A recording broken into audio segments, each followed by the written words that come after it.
আসসালামু আলাইকুম রহমতুল্লাহ। পৃথিবীর মাঝে মানবীয় যতগুলো প্রয়োজন আছে তার মধ্যে গুরুত্বপূর্ণ একটি প্রয়োজন হলো কদাউল হাজাত, ইস্তিনজা করা অথবা টয়লেট করা, অর্থাৎ পেশাব পায়খানা করা। কিন্তু আমরা তো দেখা যাচ্ছে বিভিন্ন জায়গায় সফর করি, হাটে ঘাটে মাঠে রাস্তায় বাজারে, কিন্তু কোথায় কোন জায়গায় ইস্তিনজা করা যাবে না সেটা কি আমাদের জানা আছে? কারণ নিষিদ্ধ জায়গাগুলো জানলে যে সকল জায়গায় ইস্তিনজা করা যাবে সেগুলো আমরা বুঝতে পারবো। কারণ নিষিদ্ধ জায়গার পরিমাণ কম, হালাল কিংবা বৈধ জায়গার পরিমাণ বেশি। তো কোন কোন জায়গায় বসে টয়লেট করা নিষেধ বা ইস্তেঞ্জা করা নিষেধ? যেমন মানুষ চলাচলের রাস্তায়, যে সকল রাস্তা দিয়ে মানুষ চলাচল করে সেখানে ইস্তেঞ্জা করা নিষেধ, 1 নম্বর। তো এখানে আমরা বলতে পারি 10 জায়গায় ইস্তেঞ্জা করা নিষেধ, অর্থাৎ টয়লেট করা নিষেধ।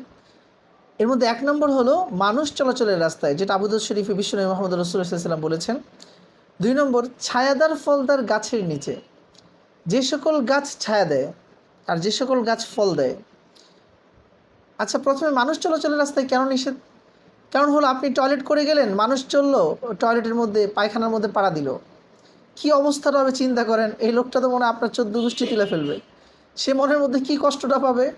উষ্টা খায় ওর পা কেটে গেলে এত কষ্ট পাইতো না, যত না একটা পায়খানার মধ্যে যদি ঠ্যাঙ্গিয়ে বাড়ি খায় তখন মানুষের মনের মধ্যে যে কষ্ট, ব্যথা, যে অনুভূতি, আমি আর বলতে পারছি না শব্দগুলা। যাক, আপনারা কল্পনা করে নেন যে আপনার পায়ে যদি কারো টয়লেট মলমূত্র গিয়ে লাগে তখন আপনার অনুভূতিটা কেমন হবে। গোবর লাগলেই তো মানুষ গরুর 14 গোষ্ঠী উদ্ধার করে ফেলায়। হ্যাঁ, গরুর বাচ্চা গরু আর জায়গা পায় না খুঁজিয়া এই রাস্তার মধ্যে গোবর ফেলাইতে আইছে। তো এই জন্য বি কেয়ারফুল, রাস্তায় ইস্তেঞ্জা করা যাবে না, টয়লেট করা যাবে না। হ্যাঁ, অনেককে দেখা যায় সিগারেট খাইতে খাইতে রাস্তার পাশ দিয়ে খাড়ায় বস স্ট্যান্ড বাই, এমনি তো রাস্তায় করতেছে আবার খাড়ায় খাড়ায় করতেছে, নাউজুবিল্লাহ মিন যালিক। এগুলো সম্পূর্ণ হারাম কাজ। তারপরে ছায়াদার ফলদার গাছের নিচে, যে সকল গাছ ছায়া দেয় এবং ফল দেয় সে সকল গাছের নিচে ইস্তেঞ্জা করা যায় না। কারণ কি? ছায়া দিলে ছায়াদার গাছের নিচে মানুষ গিয়ে বিশ্রাম করে, আর যে সকল গাছ ফল দেয় সে সকল গাছ থেকে মানুষ ফল পেড়ে পেড়ে খায়। এখন আপনি ওটার নিচে ইস্তেঞ্জা করলে মানুষের প্রবলেম হবে কি হবে না? অবশ্যই হবে। সেখানে তারা সঠিক পথ খুঁজে পাবে না, অর্থাৎ সঠিকভাবে ছায়া গ্রহণ করতে পারবে না, ফলও পারতে পারবে না, কিংবা খুব কষ্ট পাবে তারা। আবু দাউদ শরীফের মাঝে এটাও এসেছে। 3 নম্বর, অজু ও গোসলের স্থানে, যে সকল স্থানে অজু গোসল করা হয় সেখানে ইস্তেঞ্জা করা যাবে না। কারণ হলো অজু এবং গোসলের স্থানে আপনি টয়লেট করে আসলেন, সেখানে অজু করার পর আপনার টয়লেটের মধ্যে পা পড়লো, তাহলে তার অজুও যাবে, সব কিছু যাবে। কিংবা তার অজান্তে হালকা একটু টয়লেট তার পায়ের মধ্যে, মলমূত্র পায়ের মধ্যে লেগে থাকলো, কী অবস্থা হবে? তার কি পবিত্রতা অর্জন হবে? হবে না। এজন্য অজু এবং গোসলের স্থানে টয়লেট করা যাবে না, ইস্তেঞ্জা করা যাবে না। 4 নম্বর, গর্তের ভিতরে ইস্তেঞ্জা করা যাবে না। কারণ গর্তের ভিতরে প্রাণী, আল্লাহ পাকের প্রাণীকুল বসবাস করতে পারে। যদি সেটা ভালো প্রাণী হয়, বিষাক্ত প্রাণী না হয়, তাহলে আপনি তার আবাসস্থলটাকে নষ্ট করলেন এবং তাকে কষ্ট দিলেন, হতে পারে সে মারা যাবে। আর যদি সেটা বিষাক্ত প্রাণী হয় তাহলে তো আপনার প্রাণের ভয় আছে। গর্তে যদি সাপ লুকায় থাকে, আপনি পুরুষ মানুষ পেশাব করতেছেন খুব আরামসে, চিন্তা করেন এখন যদি সেটা রাসেল ভাইপার হয় আর এসে আপনাকে কামড় দেয়। রাসেল ভাইপার তো সাধারণ অঙ্গে কামড় দিলে মানুষ মারা যায়, এখন বিশেষ অঙ্গে যদি কামড় দেয় তাহলে মানুষের কী অবস্থা হবে? এই বিষ কি সহ্য করা যাবে? বিশেষ অঙ্গের ব্যথাও বেশি ব্যথা। এজন্য রাসেল ভাইপার অথবা বিষাক্ত যে কোনো সাপ বিচ্ছুর কামড় থেকে বাঁচার জন্য গর্তের ভিতরে আমরা ইস্তেঞ্জা করব না। 4 নম্বর, দাঁড়িয়ে বা হেঁটে।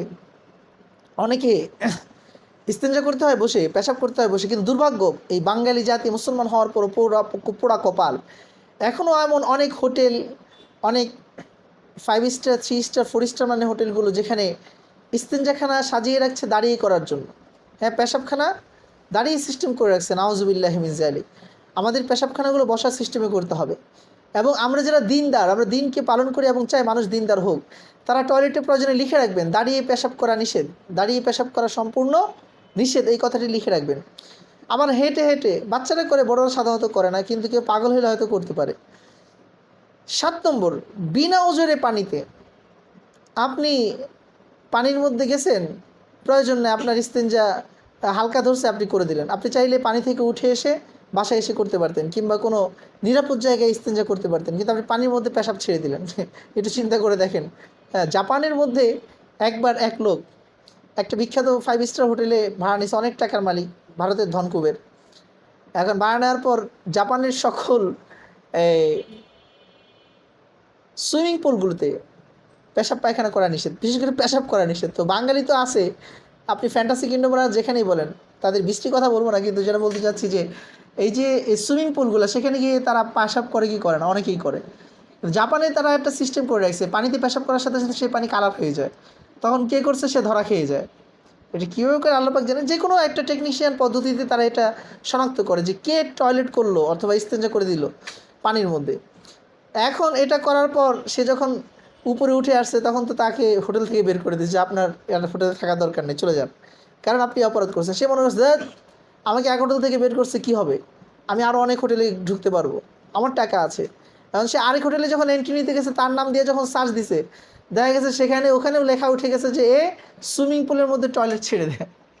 একদম পুরো জাপান, তো সে বুঝে ফেলছে যে পুরো জাপানের প্রত্যেকটা হোটেলে এই ইনফরমেশন চলে গেছে যে আমি আকামটা করছি। এবার চিন্তা করেন তার মানিজ্যত কোথায় রইল। তো এই জন্য আমরা কখনো এটা করব না, কারণ যেখানে আমরা পানির মধ্যে আমরা যে গোসল করি অথবা সে পানি দিয়ে অজু করছি, এটার মধ্যে আমরা যে টয়লেট ত্যাগ করছি, একটু চিন্তা করে দেখি কতটা বিশ্রী এবং নোংরা রুচিহীন কাজ আমরা করছি। তো এই কাজগুলো আমরা করবো না ইনশাআল্লাহ। 8 নম্বর, ঘরে বা বিছানায়।